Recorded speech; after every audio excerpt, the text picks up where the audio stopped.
What's up, guys? Thomas Ma here, alongside Josh Davis for some breaking Philadelphia Eagles news. Josh, I did not expect to get a text from you saying they just signed Julio Jones. Philadelphia is added another wide receiver. What do we think of this? Yeah, that is wild. I texted you. I mean, it was a complete shock. I'm just on Twitter. All of a sudden, you get the notification, and I'm like, "Wait, what? Who is that?" Because I mean, and I think a lot of our minds, right? We're probably assuming or thinking there's some secondary help coming. We've talked about that Yes, on a number of yes. shows. What is Howie going to do there? Yes, we've heard rumors of there might be an offensive acquisition, but at the same time, like a Julio Jones, I remember both of us have done shows on that all the way back during the offseason. So it's in a way, I guess, coming full circle, but complete surprise. And again, we haven't been able to discuss this offline. This is just jump Mm-mm. on and let's talk about No. it here. But I am curious to hear your thoughts. I could give my takes as well, but just so far, immediate reaction to the news. Well, Julio Jones is 34 years old. He's played in 29 games the last 3 seasons with 3 different teams based on my very, very quick research because we're live, 5 minutes after this thing went ahead and dropped? Yeah. It's confusing. It makes sense for Julio Jones. If you're trying to get that ring, you're trying to go For play with a sure. teammate that you had with an A.J. Brown, you go to an elite passing offense, at least Philadelphia's been somewhat the first 5 games of the season. It makes a ton of sense for him. But like you mentioned, we're waiting for Justin Simmons. We're waiting for Budda Baker or Jeremy Chin or somebody else. And then Howie goes out and makes this move. Now, we don't know the contractual details other than the fact it's a 1-year deal, meaning it's probably for pennies on the dollar. And so this is extremely low risk, high reward potential.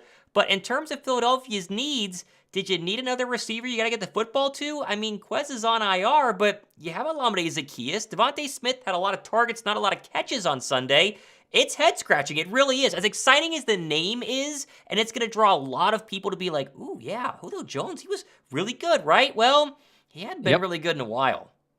I agree. I know. To me, I'm thinking like again, you could see some potential, like you alluded to and mentioned with it, but the fact that he is older, it's not like you're expecting the Julio of old. I mean, everyone knows that and realizes it. But then it's just kind of odd timing too. I mean, right? Because we've talked about, you brought up Quez, he's on the IR, but there's already so many mouths to feed here. Not that I expect, and I don't think anyone really expects Julio to come in and say, "Hey, I need the ball," or anything like that. He understands the situation he's walking into, but Yeah. you've got the Donovan McNabb comments of, AJ Brown causing a little controversy, possibly with the wide receiver room, or whatever that's Yes. led up to.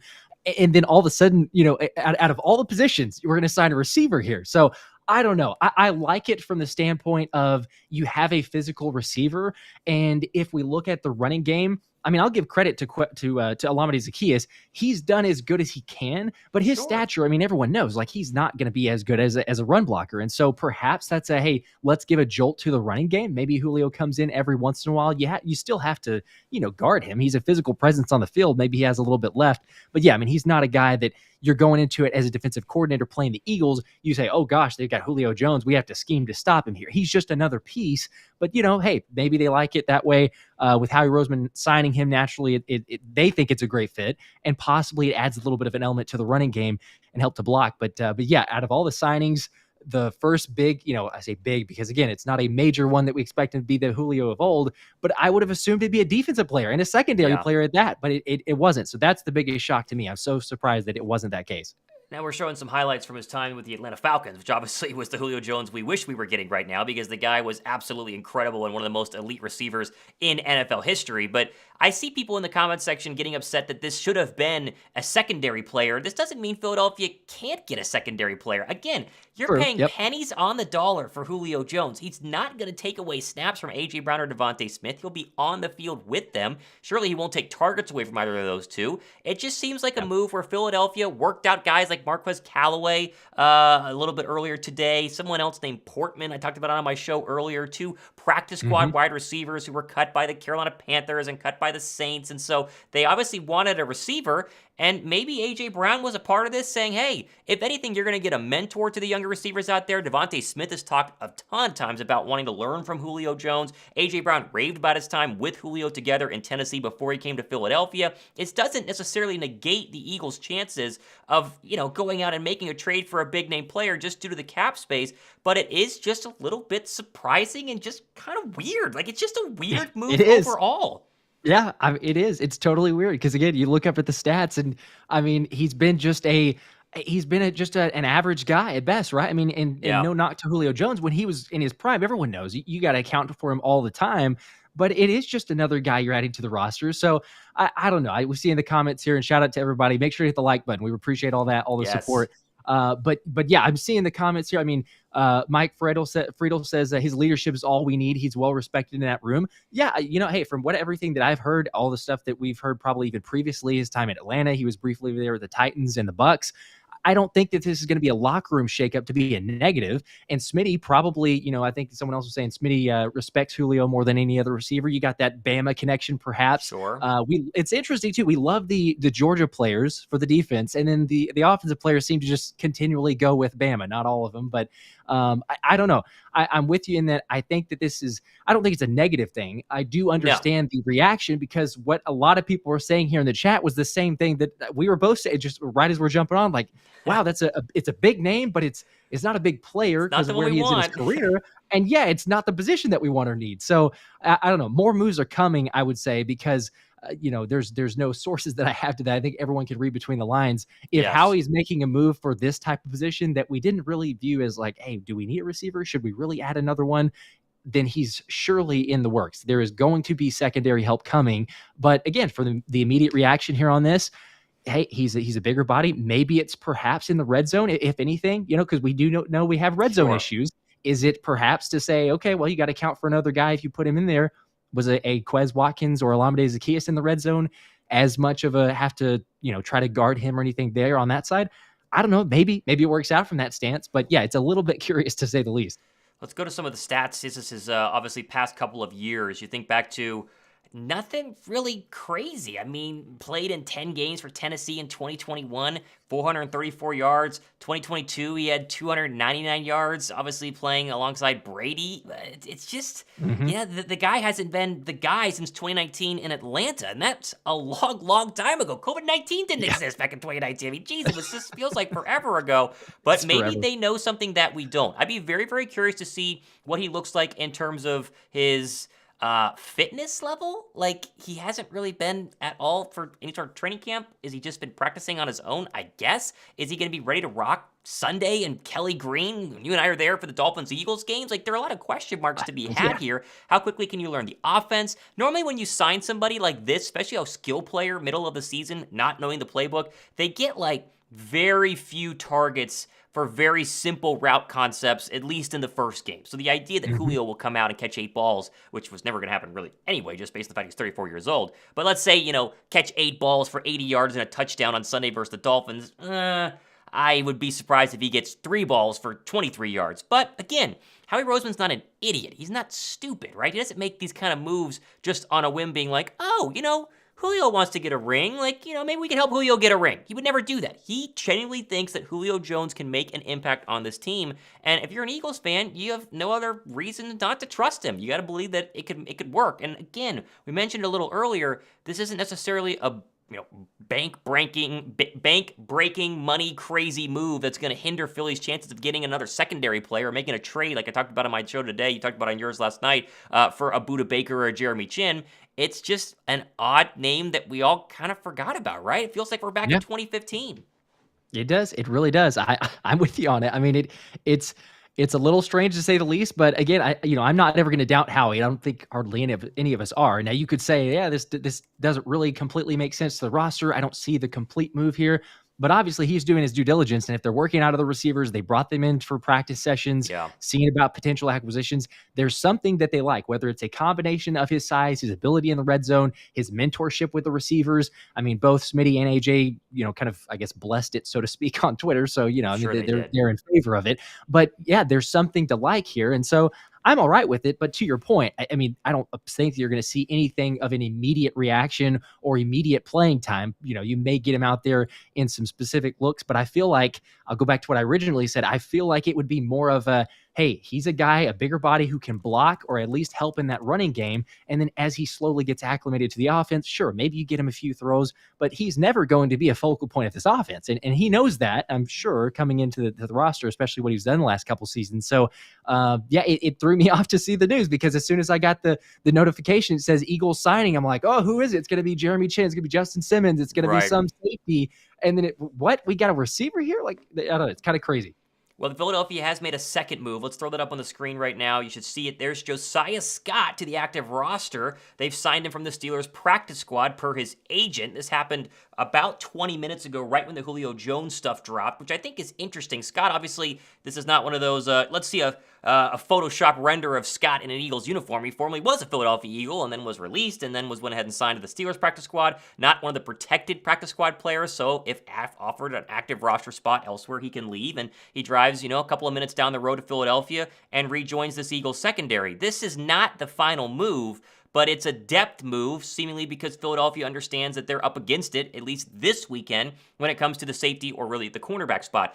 Quickly, let's just talk about the cornerback spot, or the safety spot, the secondary, if you will, for a second here. I saw a comment earlier. We have 2 weeks until the deadline. The idea that the Panthers were going to trade us Jeremy Chin today, 2 weeks before the deadline, doesn't make a lot of sense. These moves happen right at the deadline. That's why it's called the deadline. That's why ESPN has an NFL trade deadline show dedicated for the deadline sort of moves. They're going to make sure Philadelphia sweats out every single day, trying to get the most they can out of the Eagles before they trade Jeremy Chin, Budda Baker, Justin Simmons to us. It would not happen today. It will happen later on in terms of closer to the deadline, in my opinion.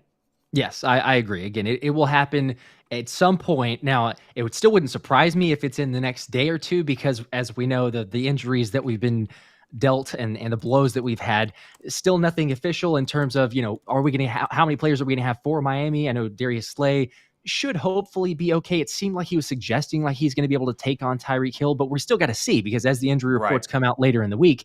But either way, you've got Sidney Brown with the hamstring concerns, Eli Ricks, how bad is his knee situation, and then Reed Blankenship with the ribs. I get so many questions to that. So it wouldn't surprise me if it's quick. But yes, something before the deadline. I'll be totally shocked if we don't do that. But again, to preface it or to say what we did in the open, this is not let's just say, oh my gosh, this is the only signing we're going to get, or how we just spent all the money on a Julio Jones. We realize that there are more moves to come. It's just a little surprising, because I don't think most of us felt like we needed this. Now, of course, if you're Quez Watkins and you see this, it might be a little concerning. You're sitting there going, wait a minute, what?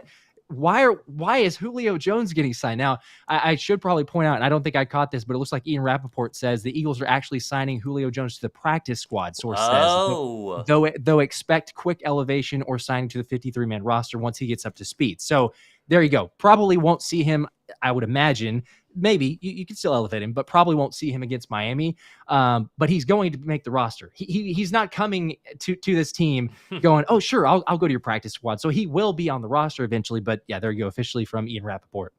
There it is. I got it pulled up on the screen right now, making sure we can see it. Yeah, signing to the practice squad, though a quick elevation and or signing the 53-man roster when he gets up to speed. Remember, what's important to note here is that because he goes to practice squad first, he has 3 free elevations, essentially, right? He can stay in the practice squad and not take one of those roster spots, which now I believe are full, right? With Scott being signed, and they haven't put Blankenship on IR because he had good news yesterday on the rib injury, and they haven't put Sidney Brown on IR. I believe they're now full in terms of roster spots. I could be wrong on that, right? I think that they're full.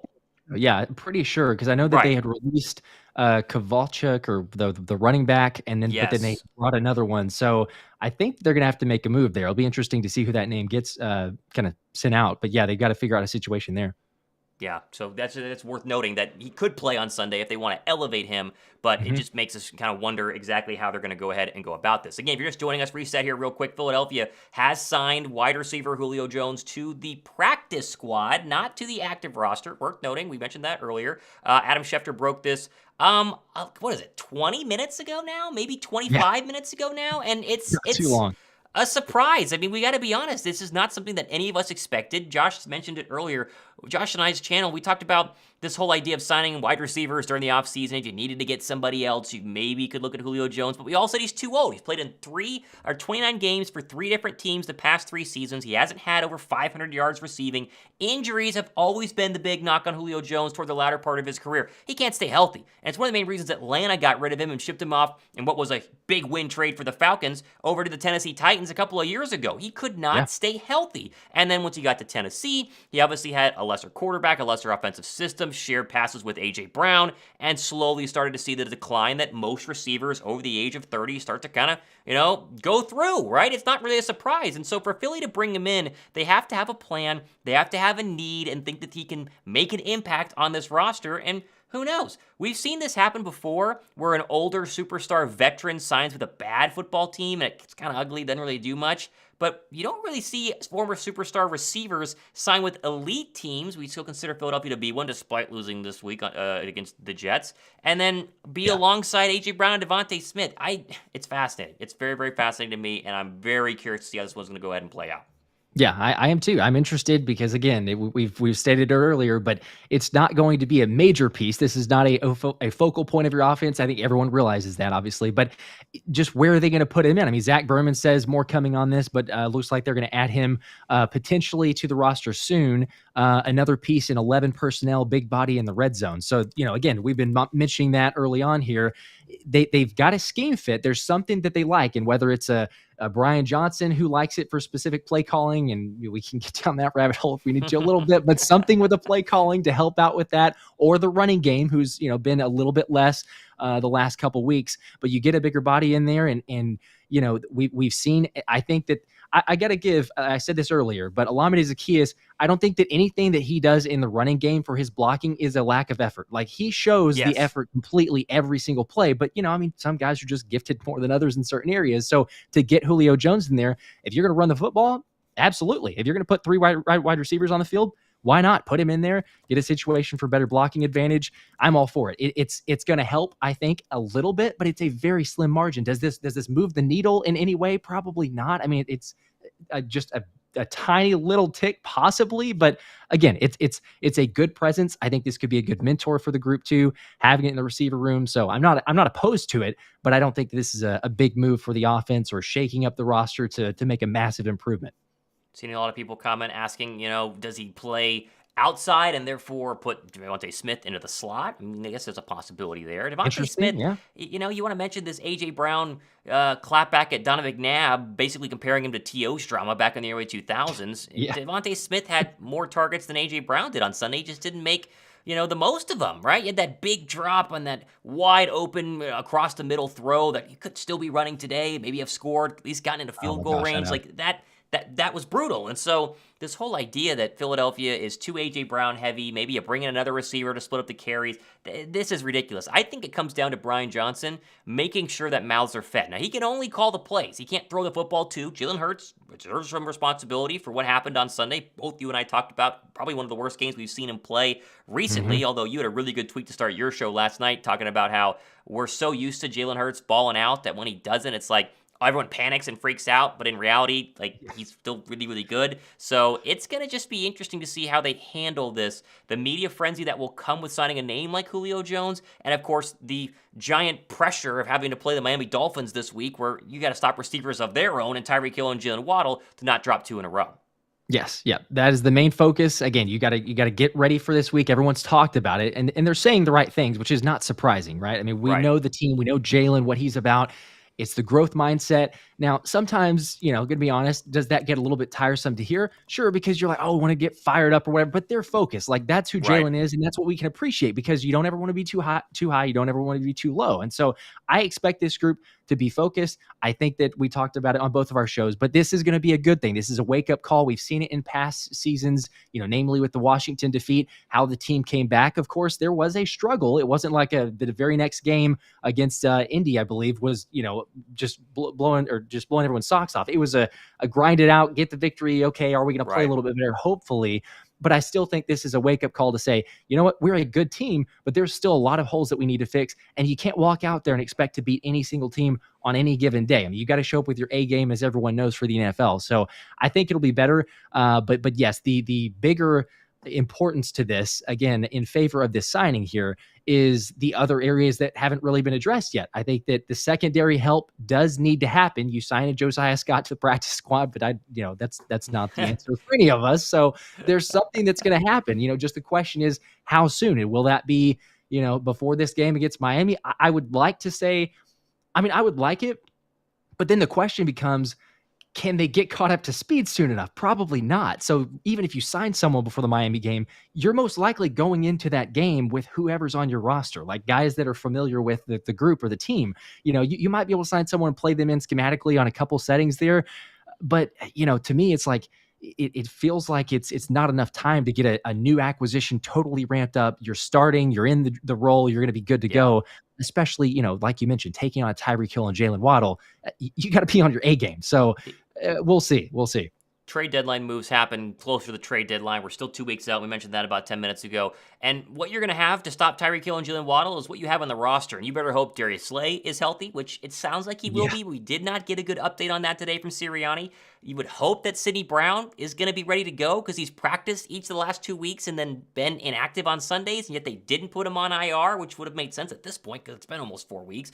You hope to get those two players back, and with those two players coming back, it can kind of mix some things up in terms of maybe letting Sidney Brown play a little bit more slot, maybe letting Darius Slay actually lock down receivers because Garrett Wilson had a pretty good day, at least at times against James Bradbury on Sunday. Those are the players you need to go ahead and stop this Tyreek Hill-led passing attack, and honestly, we've seen the Dolphins play a good defense once so far this season, and it was the Bills, and they looked really bad against the Bills, and we can all, I think, confidently say the Eagles' defense has been really good. Sean Desai has been the better of the two coaching hires at the coordinator spots. He has them bending but not breaking. You get Jalen Carter back, which no one's talked about yet so far this week, most likely. It should be okay. It should be okay. Yes. Yeah. And that feels odd to say. We've talked about it on a number of shows, but the fact that between the two coordinators and really between the two sides of the ball, they've had their issues. Both sides have, for sure, but the defense has been more consistent, and Sean Desai has been far and away the better coordinator. So, I would like to see a turnover. We haven't seen that. I know that's the one, main weakness you can initially call out, that we haven't had a turnover in what's it been, 3.5 games, something like that at this point. So yeah, we'd like to see that area, but yes, they're making stops when they need to. Hassan Reddick has been an absolute beast since getting the thumb cast removed. So that's phenomenal to see him back playing 100%. But you're going to need to be full speed against the Dolphins. We know that. But yeah, it's just, it'll be interesting. Do you move Julio Jones, as we've been talking, the Eagles signing him, obviously, got some comments here of saying, does this mean Quez Watkins demoted to the practice squad? This is a great signing here to the slot because Watkins has shown his ceiling. I like Oz, but he has no shot starting over them. We'll see. But right now, Quez is on the IR. You're not really doing anything because he's going to be, for at least another 3 weeks now, he's going to be on the IR. Oz, he's been good. He's been serviceable, but he hasn't been targeted much, But again, Julio coming in, we've already said this. You said this at the open. This is not going to change AJ Brown and Devonta's targets. So let's go ahead and any conspiracies or skepticism or saying the negatives on, oh my gosh, it's already a controversy and now it's going to be worse because you have a Julio in here. That's not going to happen. It's just, how does Julio come into this offense and where do they use him? I feel like it'll be mainly red zone and whenever it's a run, kind of an obvious rundown or run situation. But he's on the practice squad initially. That's where he got signed to. Will they elevate him for the Dolphins game, or will it take a week? It wouldn't surprise me if he still got elevated with the way the injuries have kind of piled up, certainly with Quez being on the IR. But then he's going to sign very soon. And the question becomes, you got to make a roster spot. So once he signs, who gets kicked off, who gets released, that'll be curious too. I'll be interested to see. I think it's worth noting that there's probably a 10% chance that Julio Jones can have a career revitalizing season the remainder of the way in Philadelphia. 10%, very small chance. There's probably a 70% chance he does a little bit, maybe blocks well, red zone touchdown here, a couple catches there. Maybe he gets a hamstring injury, misses a couple of weeks. That's your 70% chance. The other 20% is he probably doesn't do anything, right? Does very little. They release him in a couple of weeks and nothing ever happens, right? It's low risk, high reward, but you really have to reach for that reward to actually get something out of him, because unless he somehow has figured out how to stay healthy, he's not been a healthy player ever since he left Atlanta all the way back in the end of the 2019 season. You really thought that the Titans were getting at least the final end of prime AJ Brown, and we never saw prime Julio Jones. We never saw it. A guy named AJ Brown kind of rose to the top, looked like the next Julio Jones, dumped off to Philadelphia, and the rest has been history. He's been fantastic and leads the league in total yards and catches, I believe, the past 4 weeks. So let's just have reasonable expectations here, and let's have fun with it. To me, this is fun. It's a fun name. It's going to be really cool to see Julio Jones in a Kelly Green uniform potentially on Sunday. That's cool, right? That's absolutely fun. For sure. This isn't something to get mad about. Like, why would especially we do this? For a guy who probably doesn't have great, memories of playing against Philly in the playoffs, So he's like, hey, I'd love to join this group. I see how talented they are. Yeah, absolutely. I'm in favor of it. I like it. Again, the question just becomes, where do they go from here? What's the move going to be? Hey man, Saints, just thinking about Julio Jones hurts my hamstrings. Yeah, that's hurts mine too. I'm telling you. That has definitely happened before. Adam dropped a super chat saying, do we trade Watkins? If so, what could we get? Very little. 5th, 6th, 7th round draft pick. You might just give someone Watkins in a 7th, get a 6th back. Trades for receivers or trades for, third string players middle of the year don't equate to much. And we can backpack this with talking about Jeremy Chin or Justin Evans. Like, you're not going to get a 2nd round draft pick for Justin Evans or Justin Simmons. Sorry. Simmons is great. He's about to be 30 years old, final year of his deal. It's a rental. You're going to pay a 4th round draft pick for him, which is why Howie reportedly calling all around the league the past couple of days, trying to gauge the market. I'm sure he's called the Cardinals. I'm sure he's called Denver, and he's called the Panthers. He doesn't have a choice or really, a care out of the 3. He'll take the cheapest option, but none of them are going to be crazy expensive. None of them are going to be crazy expensive. And if Justin Simmons is worth a 3rd or a 4th, Quez Watkins is barely worth a 6th because he's done nothing in his career. Yeah. Truly, he's done nothing. Yeah. That's I guess the other question. By the way, I think I missed this other super chat. Hakeem B, I don't think we got to it. There was an initial comment, but then later said, I know at least one person happy about Julio Jones signing, offensive coordinator Brian Johnson. So, he's not happy about it. Might as well you get another body in there. So sure. Try to do something in the red zone like we were talking about earlier. So apologize on the late getting to that super chat, but got you there. I saw a Zach Pascal comparison for blocking, and I do think there's an element to that Philadelphia misses from last year, where Pascal on these wide receiver screens, the tight end screens to Goddard, that was his bread and butter. Made a couple of big catches in the Super Bowl, I think in the 2nd or 3rd quarter for first downs, but truly a blocking wide receiver. At worst, Julio can do that, right? At worst, he could be a better catching ability Zach Pascal. So, you want to be glass half full. There's your whole idea.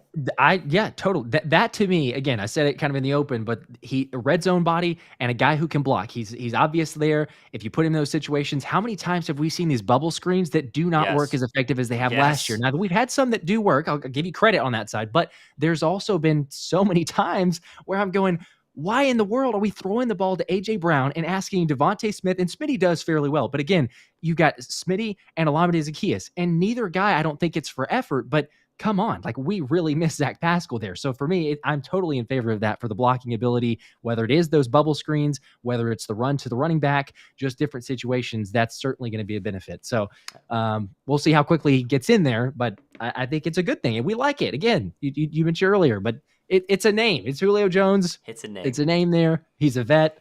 He knows. They could have signed some practice squad receiver where you looked at it on Twitter and said, "Oh," and then moved on with your life. Instead, and we wouldn't be talking here. A 30-minute live. There's 1,400 people watching. People like the name, right? Come on, give them something. Absolutely, yes.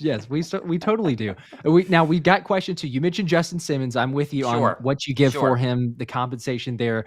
Michael Duhan says, "What would you give up for Chin?" I think I saw some other comments there as well. But Jeremy Chin is the other name. 5th. I'm thinking, same thing with a 4th or 5th. To me, I feel like you could do it for a 5th, and we've talked about it on each of our shows. But you're looking at it, to your point, you're renting the player. Mm-hmm. The Panthers are not using him. They're going to lose him at the end of the year anyway. I mean, from all signs, they're not playing him like a player they're going to re-sign. So at that point, they're looking at probably a 5th. Now, I've also had some questions here, saying like, okay, we've got a guy in looking on the side of for the safety position, looking at getting a Jeremy Chin. If we're going to trade, do you try to make a trade of getting rid of Derek Barnett? Now, I don't know what he's worth because you mentioned Quez Watkins being a 6th rounder. I don't know what any team at this point. You see the tape from last week. I mean, he's on skates trying to get past. Who was it? Was it Becton? Yeah. I mean, he's getting pointed at. So sad. I don't know. That to me, that would be far fetched. If we could get something for him, hey, I'm all in favor for it. At this point, what Barnett has done, 49 snaps, I think, and 0 pressures, that's all I need to see. Josh H with a 5 saying blocking is Watkins' main role. Oz isn't good at it. It's like Swift and Gainwell. Swift isn't great at blocking. You're not wrong about either of those. How about this one? See, this is a good chat. I'm effing lit. My favorite wide receiver of all time. That's how you view this, because you're not viewing it like we're getting prime Julio. It's just like, hey, I liked Julio Jones when he was a Falcon. Yeah. It's cool to get him to come over and be a Philadelphia Eagle, right? Absolutely. I mean, it's the only way to look at it, because unless you just want to be grumpy today, you just want to be mad for madness sake, you're just like, oh, we signed Julio Jones. I'm upset about it. Like, It doesn't affect this Eagle team in a negative way at all. You're not even going to pay him $1 million probably. He'd probably make like $800,000. He's not doing it for the money. He'd probably do it for free. No. I mean, come on. It's just crazy. He's coming over for his opportunity, for his chance. He sees, like a lot of the free agents do, you come to Philly, there's a chance to win a championship. Why not? You might as well. Fade says, what about trading for the Asante Samuel Jr. or Derwin James? I love Samuel Jr. coming out of the draft. I think he's fantastic. The Chargers' loss last night is ugly because they continue to not win big games with Justin Herbert. He just doesn't win them big games. Their offensive line is a real mess. But they're not in sell mode, right? They're in fire their coach at the end of the year and get an offensive-minded head coach to fix the Herbert issues mode. That's the Chargers mode right now. So, and Cowboy fans are excited today, and they should be, because the loss last night would have been brutal, and they almost did. But beating the Chargers in primetime and basically a home game up at SoFi Stadium is not necessarily like the big win that us beating the Dolphins would be potentially on Sunday night. It's a little different. Yeah. No, it's a good win. I'll give it to him. But yes, it's not to the same magnitude that I would view it at. But yeah, there's from that standpoint, we've seen the Chargers, I think, 7 losses in one possession or 3 or less games, something like that. Yes. But it's all the close games that they can't seem to pull out. So I don't know. It's interesting from that side. We've got the comments here as well. I mean, again, I miss Akeem B. I miss Kayvon Wallace. I mean, come on, really? That can't be. I mean, there's a John Gerald says, yes, Kayvon Wallace should have never left. Like, I guess the depth would have been fine, but come on, are we really saying that we saw he flashed a little in preseason, but we saw as, time played out, he clearly was not viewed very highly. He was starting to get second and third team reps. I mean, we can't be serious on that. There's going to be a better option. Let's just say that. We both believe there will be a signing coming soon. Yes. And at the safety or at the defensive back position, figuring out that scheme fit, I don't think it's Kayvon Wallace. I'm sorry. Well, and just for people joining us, you got to remember, we signed superstar cornerback Josiah Scott from the Steelers practice squad just a couple of minutes ago.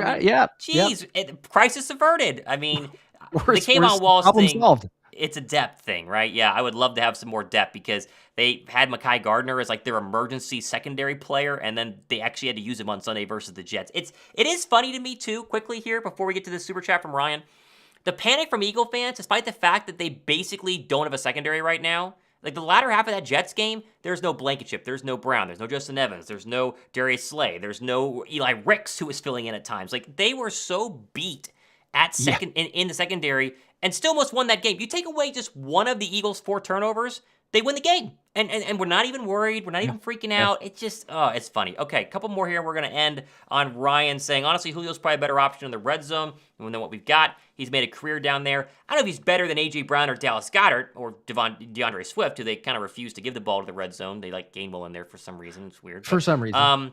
He is a red zone option, sure. I mean, can he still jump, right? That's the thought process.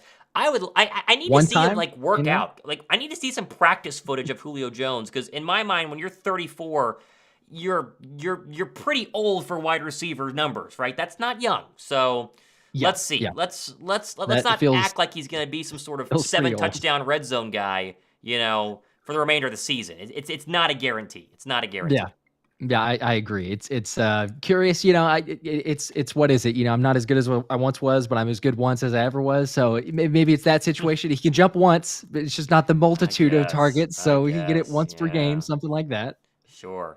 Yeah, I mean, if that's. But I like it. Again, we mentioned earlier. I love it. Fun. We got comments all over here, and some people love it. I started a poll. 79% of people like the signing, saying yes. Okay. The other remainders say no, and that's fine if you don't like it. Sure. But again, we talked about it at the open. Like, it's not really going to move the needle one way or the other. It's just it's an acquisition. He gets a player here. It's not like Howie signed him for $5 million or anything. It's nothing compensation wise that's going to affect anything. It's just adding a piece to the puzzle here. You feel like he could be a good locker room presence too. We got a comment that we've seen earlier as well, but another comment from King Dread saying, but how does this help Smitty or Goddard? This takes targets away from them. WTF. It doesn't. You mentioned it at the open. We talked about it multiple times. It's not going to take away targets. This guy is not coming into the situation saying we're going to scheme up Julio Jones. He will only probably get thrown the ball if he's open. Like, if it's a Jalen Hurts dropping back, going through his reads, all of a sudden Julio's there. He's not going to be, hey, let's run a route designed to throw the ball to Julio Jones. He's just not. You have too many other weapons. So I'm not worried about that. I totally agree. Let's do this super chat and we'll wrap things up here. If willing, would you bring Jenkins back on a 1-year deal? Boy, we're just going to sign all the old veterans, huh? We're just going to... How old's Malcolm Jenkins? This was a story for a day last year. He could go, but... He does, but no. We're not that desperate. We got 35. He's 35, about to be 36 from Jenkins. No thanks. I'd like to see him on one-on-one on Tyreek Hill. That would be very fun on Sunday. Very fun on Sunday. All right, we are going to go ahead and log off. We do a live show like this every Wednesday night at 7 p.m. on top of our daily show. So if you've not joined us for that one, hour plus long, we'll break this down even more tomorrow night, 7 p.m. Sub to both channels. We do plenty of great Eagles content and Eagles news. And for those of you guys going to be in Philly this weekend, like Josh and I are, maybe you get to watch Julio Jones in person for Eagles Dolphins Kelly Green Day. I'm very excited for that. Super pumped. Cannot wait. And tomorrow night, yes, please check it out if you're free, 7 p.m. Eastern, like Thomas said. And we need some help with the cheesesteak locations. So that'll be one of the questions I'm going to put out there, because we're going to try some cheesesteaks. I just need to know which locations to go to. So if you're going to be there tomorrow night, 7 p.m. Eastern, that'll help us out. There you go. All right. I am Thomas Mott. He's Josh Davis. We're signing off. Julio's an Eagle. Who knew? There you go. Go Birds. See you guys.